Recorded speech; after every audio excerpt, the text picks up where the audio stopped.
بسم اللہ الرحمن الرحیم۔ عزیز طلباء السلام علیکم ورحمۃ اللہ وبرکاتہ۔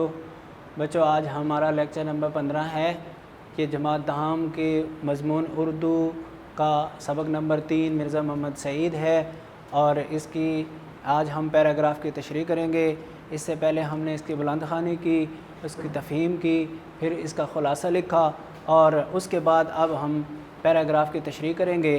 اور پیراگراف کی تشریح کرنے کے لیے میں نے آپ حضرات کو بارہا یہ بتایا ہے کہ 9ویں کلاس میں کہ پیراگراف کی تشریح آپ نے اپنی طرف سے کرنی ہے، اس کا طریقہ سیکھنا ہے، اور وہ کیسے ہے، 3 عنوان کے ساتھ ہے، اور ان 3 عنوان کو آپ نے کس طرح ترتیب دینا ہے، کہاں سے شروع اور کہاں ختم کرنا ہے، یہ میں نے آپ کو 9th میں بھی خوب بتایا ہے۔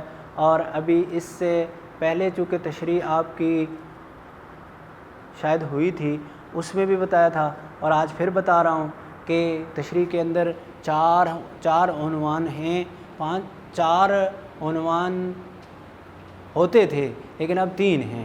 پہلے تو 4 یہ تھے کہ سب سے پہلے حوالہ متن، پھر سیاق و سباق، پھر اہل لغات، پھر تشریح، اور اب وہ جو سیاق و سباق ہے وہ نہیں ہے، اس کو خالی ختم کر دیا گیا، اور 3 باقی رہ گئے۔ سب سے پہلے حوالہ متن، اور اس کے بعد پھر حل لغات، اور اس کے بعد تشریح۔ اچھا بچوں، میں نے آپ کے آسانی کے لیے کہ آپ تشریح کر سکو، تو آپ تشریح کا طریقہ سیکھ سکو، اس کے لیے میں نے آپ کو یہ بتایا تھا کہ آپ مثلاً یہ پہلے تو یہ پیرا دیکھیں کہ ہم نے اس پیرے کی مثلاً تشریح کرنی ہے۔ پیرا کوئی بھی آ سکتا ہے، کہیں سے بھی آ سکتا ہے۔ عالم کی موت ہوتی ہے، ابھی ہم کو اس کا اندازہ نہیں ہو سکتا کہ مرزا صاحب کے رخصت ہو جانے سے ہمارا کتنا بڑا نقصان ہو گیا ہے۔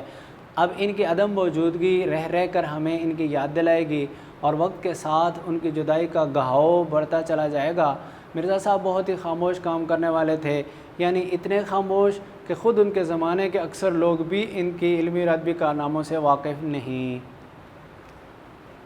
مثلا یہاں تک بھائی بچوں کتنی لائنیں، 1 2 3 4 لائنیں، مثلا اس پورا کو بھی کوئی دے سکتا ہے، 4 لائنیں مثلا۔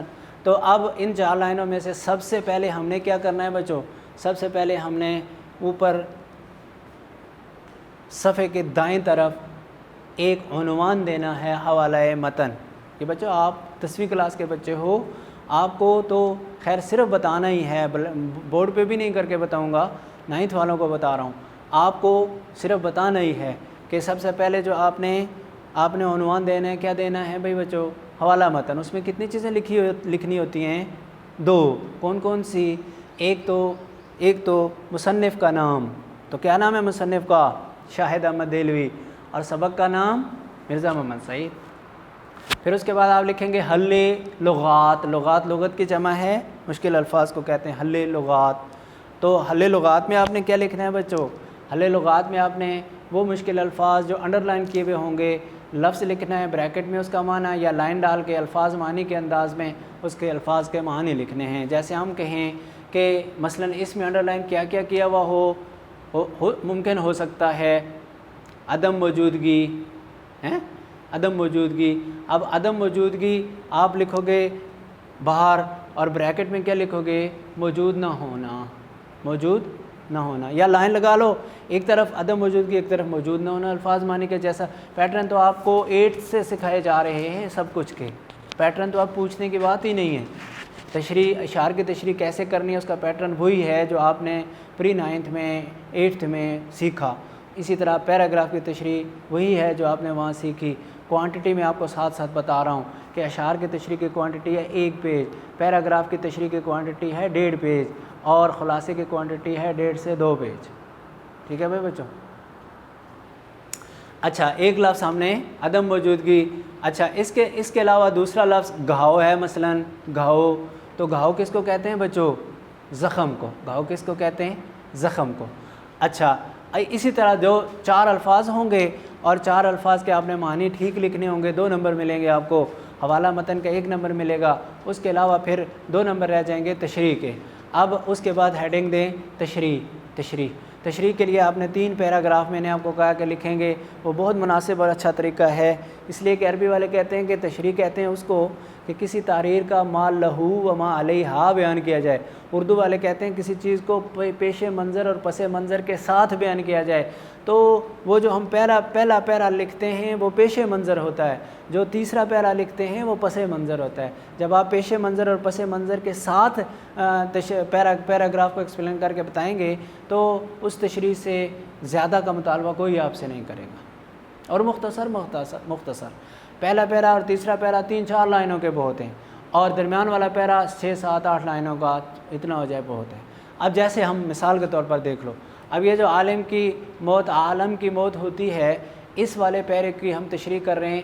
تشریح کی آپ نے ہیڈنگ دے دی، آپ کو ہو گئے کہ تشریح طلب پیراگراف سے پہلے مصنف نے جو پیرا ذکر کیا ہے اس میں وہ تمہیدی کلمات اس طرح بیان کر رہے ہیں کہ مرزا صاحب بیمار بھی رہے، فوت بھی ہو گئے، اور آج ان کا سوئم بھی ہے، اور سوئم کی خبر تو آئی، نہ ان کی بیماری کی آئی نہ ان کی موت کی آئی. کتنی افسوس والی بات ہے کہ اتنی بڑی شخصیت اور ہمارے لوگوں کی اتنی بے حسی کہ نہ ان کی بیماری کی خبر کوئی میڈیا دے سکا اور نہ ان کی موت کی خبر کوئی میڈیا دے سکا. آج تیسرے دن ان کی موت کا پتہ چل رہا ہے. اس افسوس کا اظہار کر رہے ہیں. یہ تشریح طلب پیراگراف سے پہلے یہ بات آپ نے لکھ دی. تشریح طلب پیراگراف میں مصنف یہ بتا رہے ہیں کہ ایک عالم جب دنیا میں موجود ہوتا ہے تو اس کا فائدہ بھی ایک بہت بڑے حلقے میں ہوتا ہے، گویا کہ ایک جہانی اس سے فائدہ اٹھا رہا ہوتا ہے. اسی طرح جب وہ دنیا سے چلا جاتا ہے تو وہ نقصان بھی اتنے ہی بڑے حلقے کو دے کر جاتا ہے، گویا کہ وہ حلقہ ایک طرح سے اپنی علمی موت مر جاتا ہے. اس کو کہا کہ عالم کی موت ہوتی ہے. کہتے ہیں کہ ابھی یہ ایک مرزا صاحب گویا کہ ایک بہت بڑے عالم تھے اور ان کی موت کوئی معمولی چیز نہیں ہے، وہ گویا کہ پورے عالم کی موت ہے. وہ کہتے ہیں ابھی تو اس کا اندازہ نہیں ہو سک رہا نا، کیونکہ جو آدمی مرتا ہے فوراً تو نہیں نا اس کا احساس ہونے لگ جاتا، لیکن کہتے ہیں کہ رخصت ہو جانے کے بعد ہمارا کتنا بڑا نقصان ہو گیا. اور پھر یہ کہ ان کی عدم موجودگی یہ ہمیں رہ کر یاد آئے گی. جیسے جیسے ان کے کام سامنے آتے جائیں گے اور ان کی ضرورت پڑتی جائے گی تو ہم افسوس کرتے جائیں گے. تو کہتے ہیں کہ کیونکہ ایسی شخصیت نابغہ روزگار ہوتی ہے. کیوں؟ اس لیے کہ مرزا صاحب بہت ہی خاموش کام کرنے والے تھے، یعنی اتنے خاموش کہ ان کے زمانے کے اکثر لوگ بھی ان کے علمی کارناموں سے واقف نہیں ہوئے. تو اتنی بڑی شخصیت اور اتنا گمنام رہ کر کام کرنا اور صرف کام کو کام سمجھ کر کرنا، نہ شہرت مقصود نہ پیسہ مقصود، تو پھر ایسے لوگ تو بار بار پیدا تو نہیں ہوتے. کہتے ہیں یہ تو واقعی بہت بڑا سانحہ ہے کہ ہم ابھی جو ان کی موت کی خبر بھی تیسرے دن آئی ہے، یہ تو بہت بڑا سانحہ ہے. اچھا، اس کے بعد آپ لکھیں گے تشریح طلب پیراگراف کے بعد. اب بعد میں کیا ہوا بھائی بچوں؟ اس کے بعد پھر شاہد احمد دہلوی مرزا صاحب کی دوسری صفات اور ان کے کارناموں کو بیان کرتے ہوئے پھر وہ یہ کہتے ہیں کہ مرزا صاحب نہ انہیں شہرت چاہیے ہوتی تھی نہ پیسے کی پرواہ ہوتی تھی، وہ اپنا کام اپنا صرف کام سمجھ کے کرتے تھے. اس کے لیے پھر واقعات کو ذکر کرتے ہیں، جیسے پبلشر والا واقعہ ہے اور جیسے آل انڈیا ریڈیو والے واقعات ہیں. بس یہ اپنے تیسرا پیرا لکھتے ہیں. تو اس طرح سے بچوں آپ جب 3 پیرے لکھ دو گے تو اس تشریح کو وہ تشریح کہلائے گی جس کو عربی والے کہتے ہیں کہ کسی چیز کو ما لہو اور ما علیہا سمیت بیان کرنا. تو بچوں یہ مشکل نہیں ہے، یہ طریقہ مشکل نہیں ہے، یہ بہت آسان ہے.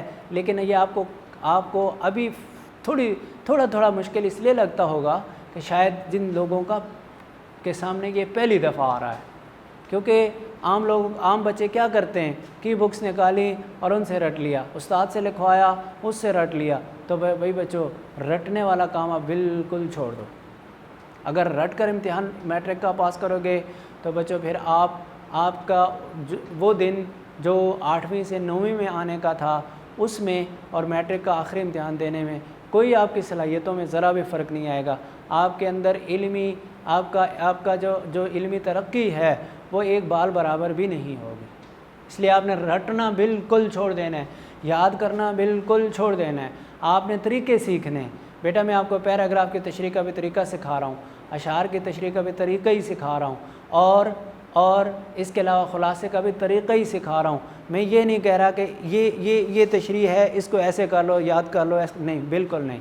میں آپ کو یہ کہہ رہا ہوں کہ یہ طریقہ سیکھ لو۔ اب اس پیراگراف کی تشریح کا آپ کو طریقہ سکھایا، کوئی پیرا آئے اس کو اسی طرح کرنا ہے آپ نے۔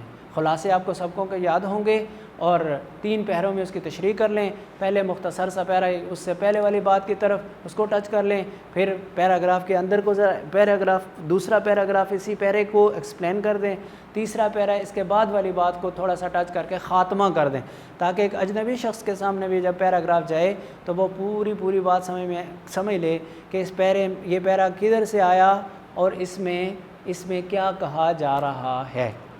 تو بچوں، اگر آپ میری گزارشات مان لو گے تو انشاءاللہ آپ انتہائی درجے میں کامیاب ہو کر میٹرک کرو گے اردو میں۔ اور اگر آپ روایتی طریقوں کے پیچھے جاؤ گے تو بچوں پھر آپ رٹا کے نمبر تو لے سکتے ہو، لیکن آپ کے اندر میں کچھ نہیں ہوگا، اور آپ جیسے آئے تھے ویسے ہی میٹرک سے باہر نکل جاؤ گے۔ تو اس لیے بھائی بچوں، اس کو تھوڑا سا مشکل سمجھ کر آپ نے چھوڑنا نہیں، بلکہ اسی طریقے کے ساتھ سارے کام کرنے ہیں۔ اللہ آپ کا حامی و ناصر ہو۔ والسلام علیکم ورحمۃ اللہ وبرکاتہ۔